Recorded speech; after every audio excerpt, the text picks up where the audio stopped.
From the University of North Dakota in Grand Forks, this is Studio One. Hi everyone, and welcome to Studio One. I'm Tasha Olson. And I'm Biernat. Today on the show, AmericanProgress.com says by the year 2050, there will be no clear racial or ethnic majority. We'll talk to a woman whose job it is to help prepare college students for this change. Also, an education to become an air traffic controller can cost thousands of dollars. Now the U.S. government has changed the job's qualifications, and not everyone is happy about it. But first, a large volcano in Chile has erupted for the first time in 42 years, and it's been captured on video. This is only the second recorded time the Calbuco volcano has erupted. It spewed a giant ash cloud into the air of the Los Lagos region. Chile's National Geology and Mining Service says the volcanic eruption caused a lightning storm above the mountain. Airlines in the affected area canceled flights, and officials ordered an evacuation of more than 1,500 people. The Auto Alliance is trying to make it illegal to tinker with certain parts of your car. The group is lobbying Congress to enforce the Digital Millennium Copyright Act, which makes altering one's own vehicle a copyright violation. The Alliance says changing a car's electronic control unit can lead to security issues and equipment failure. Auto Alliance represents 12 of the largest car manufacturers. The Electronic Frontier Foundation is fighting to protect private car owners' rights to self-repair. The next generation of young Americans may be getting a nudge towards home ownership, and while their parents don't mind, they aren't the reason some millennials are searching for a home. A recent Bloomberg article says rent costs have been growing rapidly. Some cities are seeing increases as much as 10% in the last year alone. Strict down payment requirements can make it difficult for young buyers. The advantages to owning a home are starting to outweigh those barriers. You are building equity in the home just by making payments on that home and paying it down, whereby if you're renting your home, that money goes to the landlord, to the property owner, and there's no residual left for you at the end. Student debt, lack of down payment funds, and heavy competition for affordable homes have kept many away since the recession. But with continued increase in mortgage rates and rent costs on the horizon, young buyers are becoming more motivated. There have always been risks associated with the sport of hockey. A new report from Virginia Tech University says it may be even more dangerous because of the sport's equipment. The study tested 32 hockey helmets used by players from the NHL and youth leagues. More than 25% of the helmets were considered unsafe or unlikely to reduce the risk of a concussion. On a 5-star scale, the highest scoring helmet only received 3 stars. The rest of the helmets fell below that, and 9 received 0 stars. Virginia Tech plans to study helmets for other sports in the coming years. College is well known for training students to become professionals in their field, but for 36 colleges and over 15,000 students in one field, there is an unpleasant new trend in the hiring process.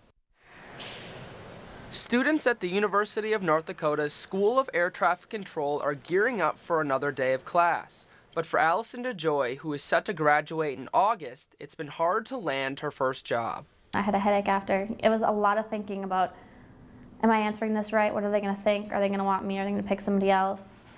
Yeah, it was really frustrating. In the past few years, the FAA has received harsh feedback about its new air traffic controller hiring process. The agency no longer requires a college degree. A school in Minneapolis recently shut down its ATC division due to a lack of demand. All 44 of their students basically dropped the program, and the staff will be terminated as of next year. The mandatory biographical test has changed too. And it's basically it's a psychological test. You answer some questions that put a smile on your face, and you're inquisitive going, why are you even asking that? The assessment has made it easier for people without any experience to get hired. Air traffic control jobs have changed to an entry-level position, and students are walking away as a result. Experts speculate the change in testing was made to increase diversity amongst candidates, but even then, it's only speculation. We can't turn the clock back. We'd like to. We'd like to get more answers. We've asked for them. As a college, we've asked for them through our legislative committees. It's out of our hands. We're hoping that the FAA will take another look this year and continue to fine-tune this biographical assessment. For now, Allison is working on perfecting her craft for the next exam. It's really discouraging when you know that you go to school every day and you're working so hard at something that you really like, and you know that I might not have a job by the time I become 31. For ATC students like Allison, the future is up in the air. The FAA stresses that the biographical test, which emphasizes cognitive skills and abilities, is an adequate assessment before further training takes place. And that's the news for now. You know, after talking to a lot of different professors and students, it seems like this topic really affects a lot of people. I can imagine it's got to be disappointing to have all that work go to nothing. Exactly. Thanks, Will. Let's go now to Morgan Murphy for the weather news. Morgan? Thanks, Tasha. Yeah, we're still in our year-long drought, and we're seeing the effects of that basically coast to coast this week in the United States. All the way down in Florida, we're seeing a lot of wildfires pop up all around the area and near Miami there. On Sunday, about 100 acres were set ablaze, and within 24 hours, that acreage was over 10 times as large. Municipalities are working together, doing everything they can, using up all resources available. Same thing over in Southern California. We've been seeing it all throughout 2014 and now the beginning of 2015. They're just doing the best they can. They're actually having about 500 firefighters on the front lines every single day just to make sure that people don't have to evacuate their homes, just trying to keep everybody safe and make sure that everybody is getting to where they need to be. But we were looking at a little bit of relief coming for Southern California last week, and that was because we were looking at our models. But we had a little bit of a missed forecast, and the reason for that is because we look at things that look like this called models, and they show us all different kinds of things going on in the atmosphere, like our winds here at different levels, and we look at thousands of these throughout the week just to try and make a forecast. And because we're going from spring to summer, it can be very temperamental, and the equations can change every single week, which is why we had a forecast like this. Last week we thought we were going to have a low pressure system actually come and give California a little bit of a break with a cold front here, and it was going to sweep through there, bring a little bit of thunderstorms, maybe an inch or two of rain. But because the models were just changing with the temperatures, the low pressure system actually moved a little bit further north. That cold front still moved through there, gave a little bit of relief to the northern part of the West Coast, but those fires were still going strong down in the south. So hopefully next week we'll see a little bit more. It is important to know a couple safety tips if you're ever thinking of having your own fire in these dry times. Things can get quite heated in the springtime. Red flag warnings and burn bans warn people about the dangers of a simple spark. The National Weather Service is a place that determines the correct conditions for a red flag warning. It's going to be warm, dry, and windy with very dry grass, and that's what we have this spring. Greg also says that dry grasslands surrounding communities are the perfect fuel for a wildfire. Rural firefighters are often the ones who have to deal with rural grass fires. It's tough to put it out. You think you're getting it under control, and all of a sudden it just takes off again. Red flag warnings are very serious and nothing to mess with. A wildfire broke out here and even charred this tree branch. Thompson Fire Chief Gary Adams says that wildfires spread so quickly with the wind that it's just like gasoline moving across the interstate. In 3 seconds, it could be 50 feet away. It just blows. So if you hear of a red flag warning from the National Weather Service, remember that the smallest amount of flame can cause a large amount of damage. This is Jake Larson, reporting for Studio One. So just remember, with how dry it is, just to be as careful as you can with even the smallest fires. So some people are wondering, though, how much rain has California been getting? So our weather question of the week is, how much rain did San Diego receive in the calendar year 2014? Is it 10.6, 15.3, 9.4, or 5.1 inches? And I know there's a range of numbers there, but that's really not a whole lot, any single one of them. Okay, thanks, Morgan. Let's go now to the sports story of the week. Will? All right, thanks, Tasha. The University of North Dakota is known for many things. To some, the initial thought is of hockey. One UND sport has players reaching for a different kind of stick. In the flat plains of North Dakota, one form of weather is present almost every day: wind. This breeze, as most Grand Forks citizens call it, doesn't stop one man and the rest of his team from playing on. I joined lacrosse back in 3rd grade. My mom's like, hey, your buddies are doing this, and I loved it ever since. Like other physical sports, injuries are part of the game. For Joseph, an injury almost ended his career. Back in my freshman year, I suffered an injury. I broke my neck, and I want to stay involved. Today, he coaches the University of North Dakota's lacrosse team. Really, anybody can come out and play. We find positions for players. We don't find players for positions. Lacrosse is similar to hockey due to the hitting and slashing with sticks. And although injuries can occur, there has been a great emphasis on protecting the athletes who make the game possible. Basically, you need to have arm pads, and it doesn't really matter how thick they are. These are kind of less thick. But you need to have arm pads, chest pads, just to protect your chest. Other equipment includes gloves that closely resemble those used in hockey, and headgear that is a hybrid between a hockey and a football helmet. Top mid, top mid! Whether it's windy one day or calm the next, athletes enjoy the game's outdoor setting. I like the time of the year that it's played in the springtime when it's like getting nice and warm out. It's like really good vibes. Certainly, good vibes make for a solid team connection, and teamwork is what it's all about. Reporting for Studio One, I'm Avery Robb. As a part of the Great Lakes Lacrosse League, UND's lacrosse club travels all over the Midwest, including stops in Oklahoma and Wisconsin. And that's the sports story for today's show. Tasha, it seems like they're really having a great time outside. Yep, and I can definitely see the connection with other sports. Exactly. Thanks, Will. In a recent survey by Forbes, 85% of respondents said diversity is crucial for their businesses. We'll tell you why it's important that students recognize this while still in college.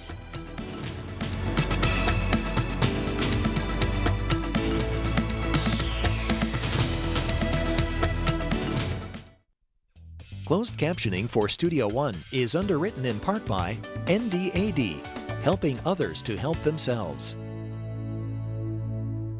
To have the future you want and a career you'll be proud of, you'll need a great education. The University of North Dakota can get you there with more than 225 degree programs, preparing you for today's fastest growing, high demand careers, like medicine and health professions, aerospace, business, engineering, and energy. Schedule your campus visit today at und.edu/go, because to succeed, you need to be exceptional. Yeah, okay, science meets imagination. Life changed by innovation. They're the future of our nation. Engineers the occupation. UND College of Engineering and Mines. Invest in your mind to stay with the times. Formulas, machines, and all that's in between. They teach it all from wall to wall to help you succeed. Come on, it could be electrical, chemical, or civil. Our world-class staff will help you make it all official. Mechanical, petroleum, geology align at the UND's College of Engineering and Mines. Okay, become a leader, prove yourself among all your peers. Changing the world begins right here. You're not alone, but in the plan, we'll take your hand and help you stand with mentorship and advising. We'll do all we can. Okay, so if you want to join the party, simply calculate. The math adds up, so never think to hesitate. Education, leadership, and dreams combine at the UND College of Engineering and Mines.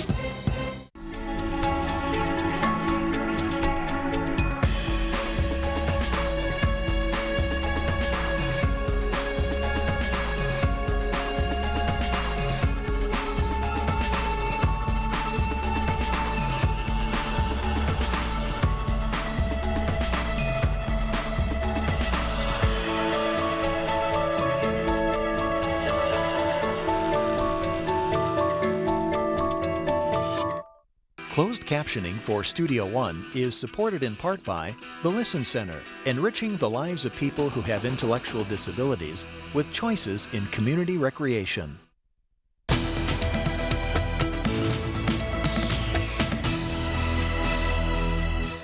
Anytime you have more than two people from different backgrounds, it could be considered a diverse environment.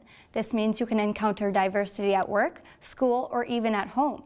Associate Vice President for Diversity and Inclusion, Sandra Mitchell, works with college students to recognize and embrace cultural differences. Thanks for being with us today, Sandra. Thank you. So I said what your title is. Can you explain what exactly that means and what your role is on campus? Sure. My role is to really be the person who helps to guide the university to embrace, to understand diversity in all of its forms, and to become a community where we embrace that diversity and we see it as valuable to our learning environment as well. Great. So what drove you to this career? It was completely by accident. I've always been interested in it. I didn't know what to call it. But I've always found myself very interested in looking at issues around equity, who's at the table, who's not at the table, what ways are people at the table, and later discovered that this was something that I was just kind of called to do. So it's been a part of every job that I've done, either formally or informally in some way. So why do you think it's important that every college campus has a position such as yours? Well, I think universities need someone to lead the efforts. So we're doing great things, but to have someone who's the point person who can help to guide some of those initiatives, who serves as a consultant or a resource to the administration, that's really my role and the role of positions like mine. Okay, so I know that many college campuses have groups and organizations like this. What's the difference between those groups and an administration position like yours? So those groups, they tend to serve students, or they provide a safe space for students. So there are several things. One is the affinity groups, which I think you're speaking of. Those are like the Latino Student Organization. They are places where students can come together to join with other students who are like them or who want to learn about their particular culture or idea. And they become places where students gain valuable leadership at the same time learning about their culture or someone else's. As an administrator, my job is much broader than that. I work with curriculum, I work with policy, I work with faculty, staff, and students as well. Okay, so UND is technically a diverse campus. What defines diversity? Diversity simply means difference. And so I loved what you said at the beginning about having more than one person makes it diverse, because everyone is different. Diversity itself is about our human differences, but also our human similarities. And so UND has a lot of diversity. It's not necessarily defined by race, which is what we commonly look at when we talk about diversity. Okay, so you said diversity is more than just skin color. Right. How do you market that idea to students who want to come to this campus? I would tell students that a university is a place where you can gain exposure to different ideas and perspectives. And you get to meet people who are different from you, who have different ways of seeing the world, who've had different experiences. That's what diversity is about on a college campus. Okay, can you give us an idea of what an ideal campus would look like in terms of diversity and inclusion? The ideal campus would be one with lots of different people speaking lots of different languages, and it's just the norm. It's as natural as breathing to have different people and different ideas, different perspectives, a place where there's civil discourse going on all the time, and at the same time everyone values that as a way of learning. Okay, so you mentioned a lot about working with students on campus. How do you work with staff and professors on campus? So far that work has involved things like consultations about, I want to add a diversity element to my course. How do I do that? Or I have a question about pedagogy, about how I teach to a diverse population. Those are very common discussions to have with faculty. And what are your plans to contribute to this change on the campus? Well, first it's education. Having discussions like we're having now about what diversity is, that it's more than just race, but really talking about how we define diversity is the first part of that. And then letting everyone know that diversity is everyone's business, not just mine or people who look like me. So how do you think diversity will be different in 10 years on the campus? I think we'll probably see a lot more visible diversity, so people of color on campus, and I think we'll have a lot more opportunities for people to really interact with folks who are different than themselves. Okay, great. Well, thank you for being with us today. Thank you. Coming up, for many men, growing a beard is a sign of maturity. However, sometimes that scratchy scruff may need a little more than the occasional trim. That's next.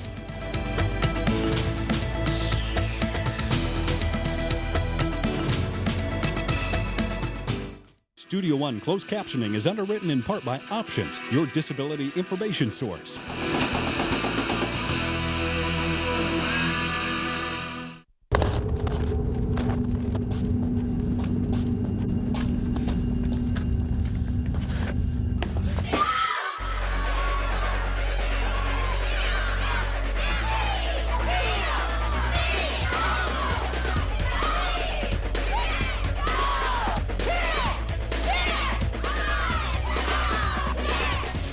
It's not the size of the woman in the fight.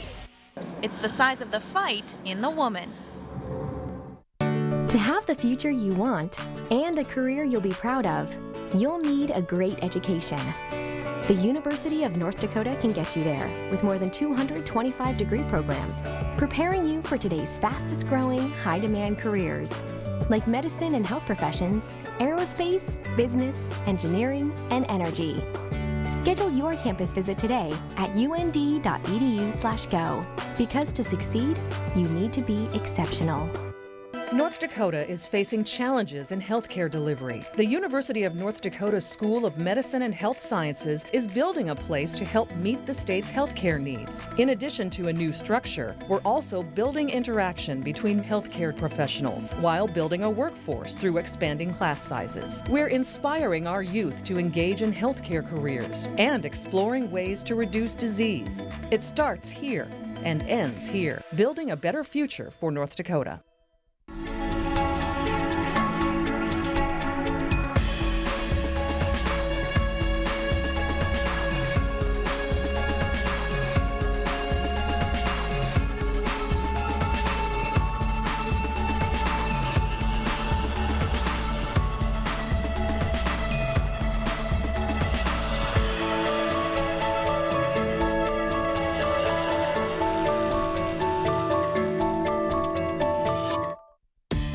Others live to their full potential, improve clients' mental and physical well-being, excel in one of the top healthcare careers of the future. Occupational therapy students at the University of North Dakota experience high-quality education in small classes. You have to come to 45 degrees, even in a normal motion pattern. Your healthcare career begins at the University of North Dakota.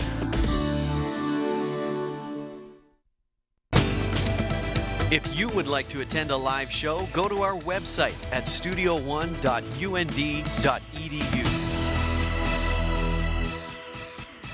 Actress Blake Lively made her film debut back in 2005 when she played one of the lead roles in The Sisterhood of the Traveling Pants. Since then, she has starred in a handful of television shows, including CW's Gossip Girl, and now the film The Age of Adeline. Adeline Bowman was first born on January 1st, 1908.